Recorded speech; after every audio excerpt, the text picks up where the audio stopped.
Greetings, Darklings, from across the interweb. It is I, the Duchess Precious Ken, here for the first podcast interview of 2023. I have a real exciting interview to get to. I can't wait to talk about that. Before I do, we did receive a lovely box for unboxing. Oh, wait, it's in the light. Okay, there it is. From Negative Gain Records, which I'm always a fan of and love. So I'm going to open it and see what we have here. So starting out, we have some lovely stickers, which I will be dispensing on men's rooms throughout the goth scene. We have a CD here that is a compilation of Negative Gain that Micah sent over. So I can't wait to see that. It's Obey the Noise Volume 6. Always love their comps because they have it's a label that has such a wide variety to the types of dark wave or dark scene music that they have. It really doesn't always fit in a box together in the most awesome way. This one is Heavy Halo. I don't really know them, but I look forward to it. This is ESA, electronic substance abuse, and I think it is well documented that I have a incredible, almost weird crush on Jamie because that dude's a smoke show. That album is incredible. Look for that on our best of 2022 because it's one of them.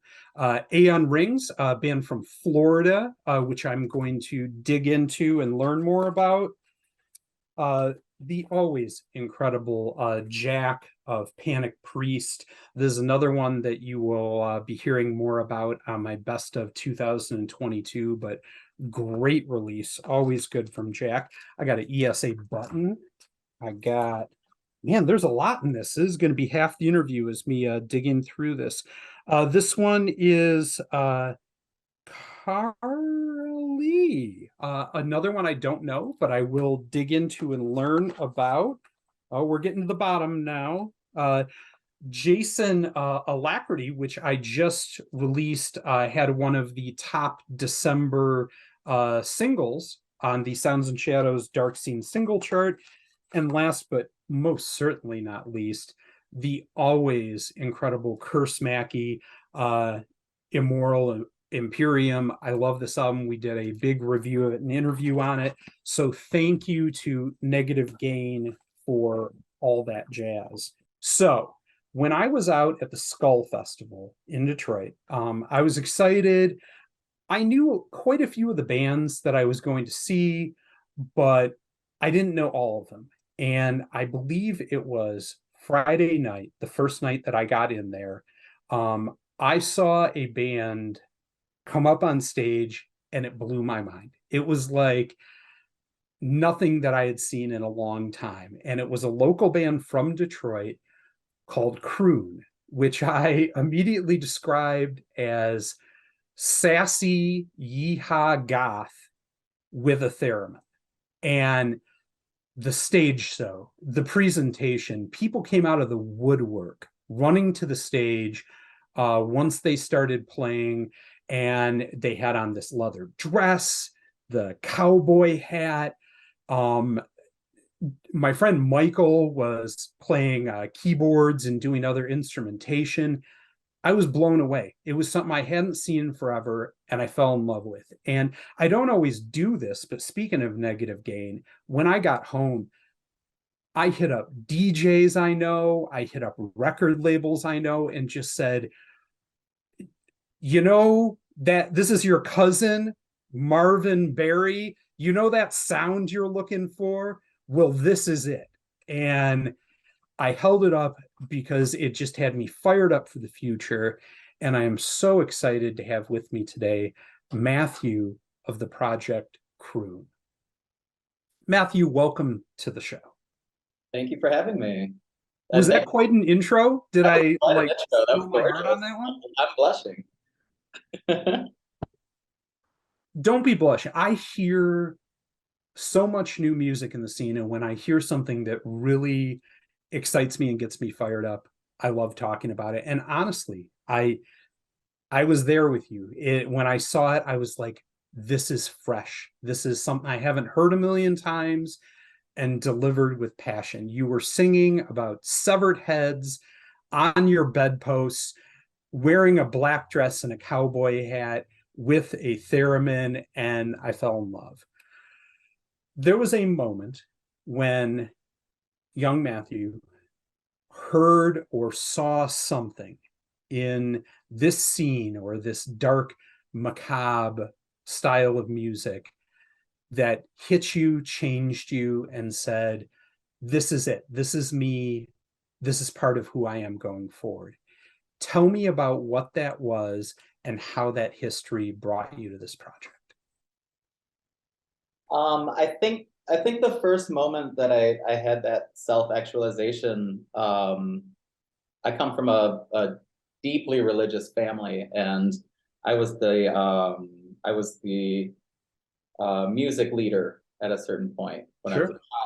child. I was 17, 18 years old.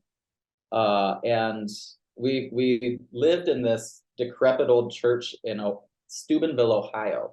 Whoa. And there was a pipe organ in there, and it was half broken, and I thought it sounded beautiful. And I remember I was dismissed from my role of being the music leader of the church. I was making evil music on this pipe organ, and The secular. Jesus hates B minor. It's just, and that's kind of when I realized, like, well, that sounded beautiful to me.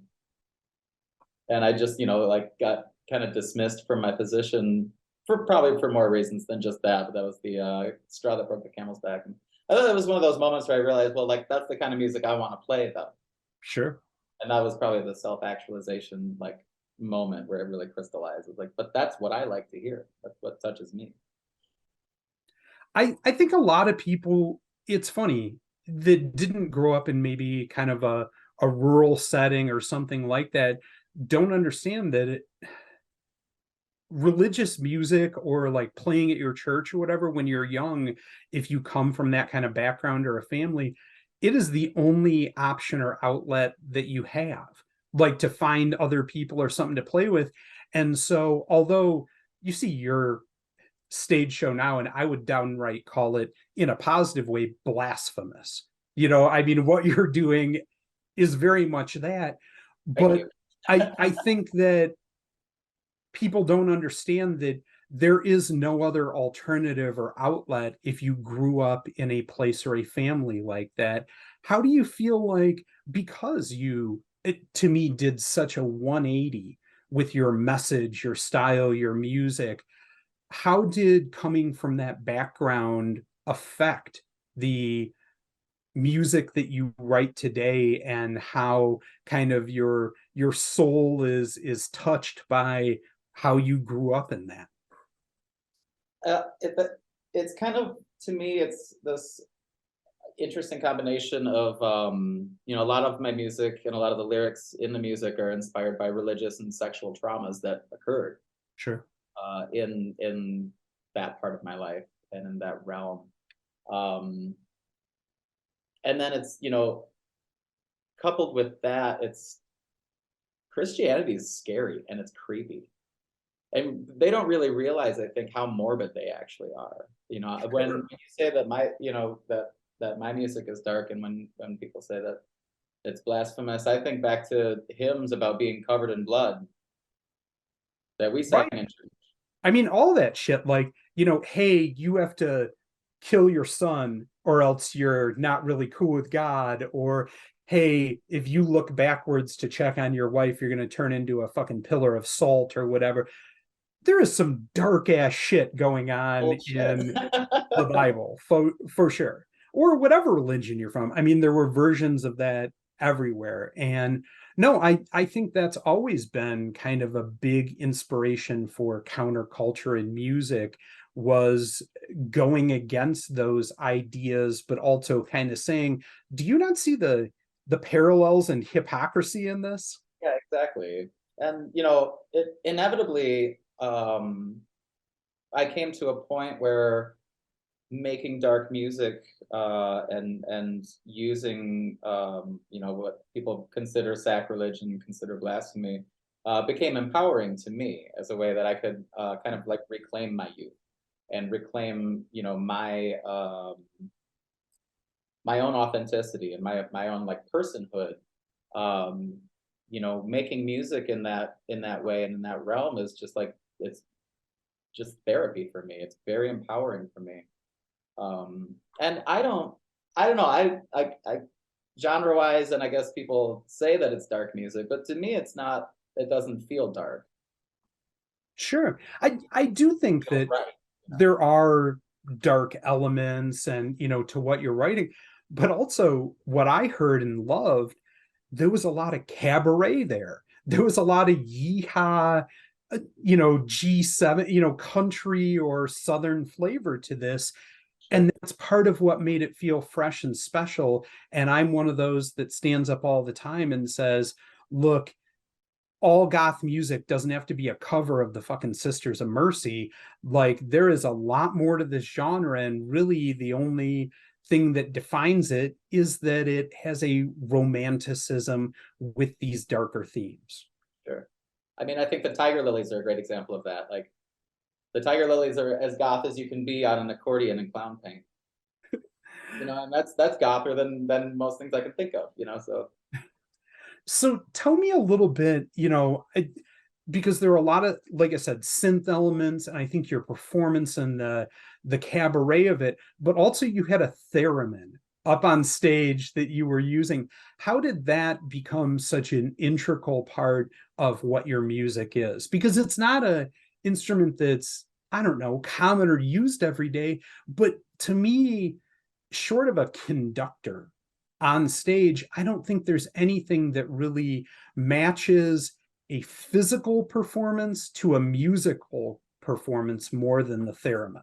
hmm.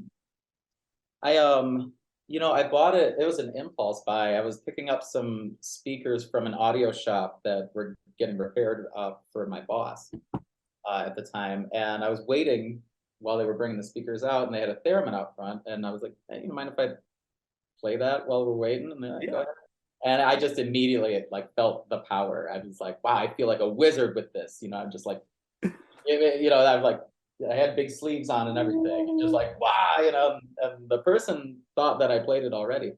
I just had it just worked with me, and it worked with my body in such a way. So I bought it immediately. I took it home, um, and I would eat mushrooms and put on records and just play along to it. And it kind of at first I was making these little vignettes when I was first forming the idea of what Crune would be, and I didn't know at the time that it would become an integral instrument. I just thought, like, I made a little vignette where I was reading a passage from a Buckminster Fuller book, and it felt sci-fi, and it had cool synthesizers going on, and then I played the theremin to it, and I just got such a cool reaction from people because a lot of people didn't know about that instrument and haven't seen it in Right, right. any pop culture in their lives. So um, it just became an extension of my voice. I felt like. Did you just figure it out, or did you, go on YouTube and try and like look up how to's or take any kind of lesson or class to do the theremin, or did you just kind of, I don't know, like it feels good and stumbled through it? I kind of it felt good and stumbled through it. And Nice. to say this, like I wouldn't even say that I know how to play it. Like I I tried witnessed it. I can objectively say you knew I how. tried to, I would YouTube tutorials and they were beyond me. And there's a couple really great contemporary theremin artists. Armin Ra is a cool one to look up. That play really beautifully, and they cover Somewhere Over the Rainbow, and they cover all these things. I could never play Somewhere Over the Rainbow if my life depended on it, on the theremin. But I can do what comes out of me on the theremin. So tell me a little bit, because you weren't alone up there. I mean, obviously you are the centerpiece of, this project, but you have a very talented person up on stage with you that plays in other bands that I'm familiar with and is deeply entrenched in the Detroit scene. Give a shout out and tell me a little bit about the other pieces that make this project possible. Yeah, absolutely. DJ Tech Beak Yeah. is is my main man. He kind of saved Crune in a way because Ooh, we started I started Crune before the pandemic, and we put a lot of work into it. And at the time, there have been a couple different DJs, and also my co-composer, whose name is Walken Schweiger, who runs a really cool queer theater group called Open Flame Theater out of Minneapolis, and they do really cool, like, very cool. dark folk operas, like really Nice. excellent. And we'll talk more about Open Flame Theater when we talk about Necromantic. Yeah. But throughout the pandemic, and then more so once things were opening up again, everyone, our the current producer and DJ at the time was having a baby, and Walken's career was taking a different path in Minneapolis, and also we were broke, so I couldn't fly Walken out like I used to, and then our principal DJ was having a baby, so as much as he wanted to be part of it, he's got fatherly duties, so um, Life will just come at you fast like that and really mess up some great artistic projects. oh yeah, yeah. Life doesn't want to let art happen a lot. So towards the end of the pandemic, I didn't know what to do. I lost my band that I'd been working with to create Crune for years. And then Noelle Solrigan, also excellent DJ. She Love them. They got married to Mike, and Mhm. then great move, like moved themselves to Detroit.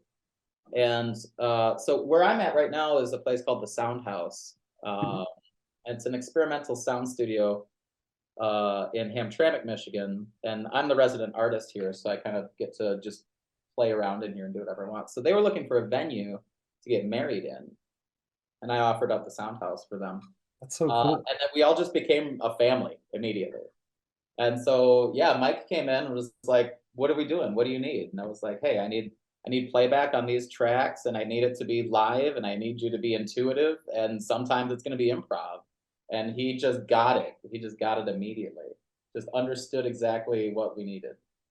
So I was on the verge of maybe not doing Crune anymore. Right. It was, starting to be a realization of it. It's like maybe this isn't it right now. I love when kismet happens like that.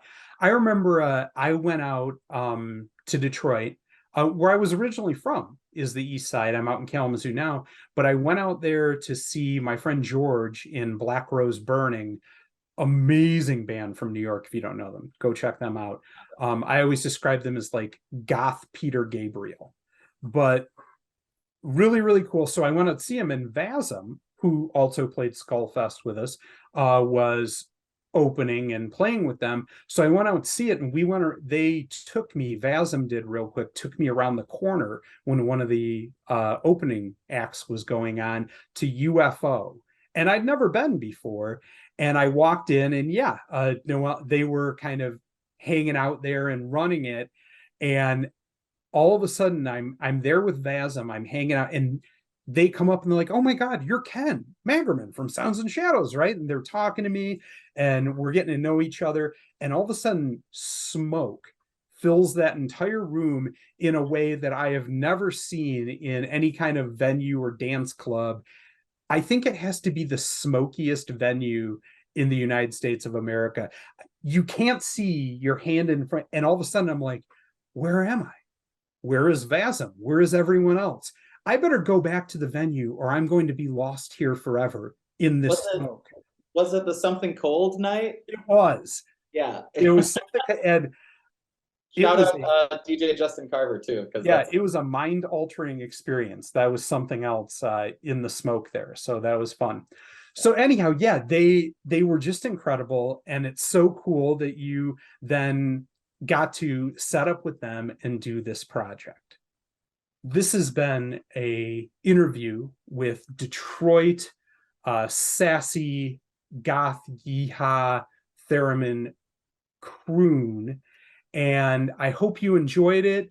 There is more to this interview. If you would like to go to our Patreon and see the full 1 hour interview, where we really get in depth with some of the songwriting process and other aspects of the band. I hope you enjoy that, but thank you for stopping by. Like and subscribe.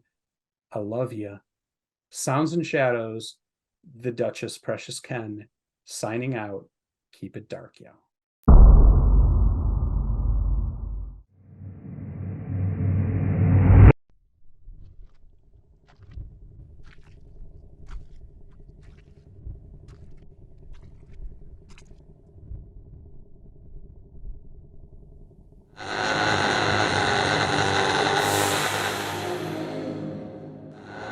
Let me in.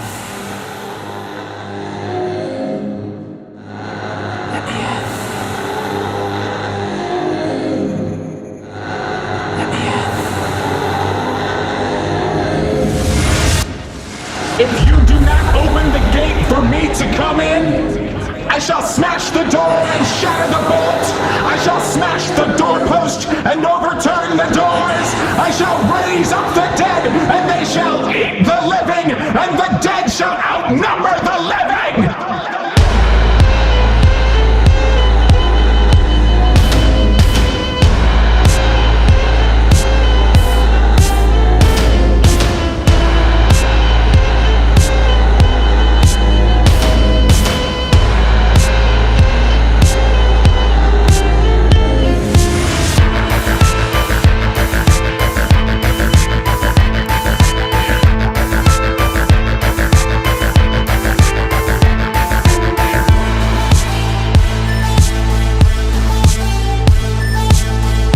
Clap and listen for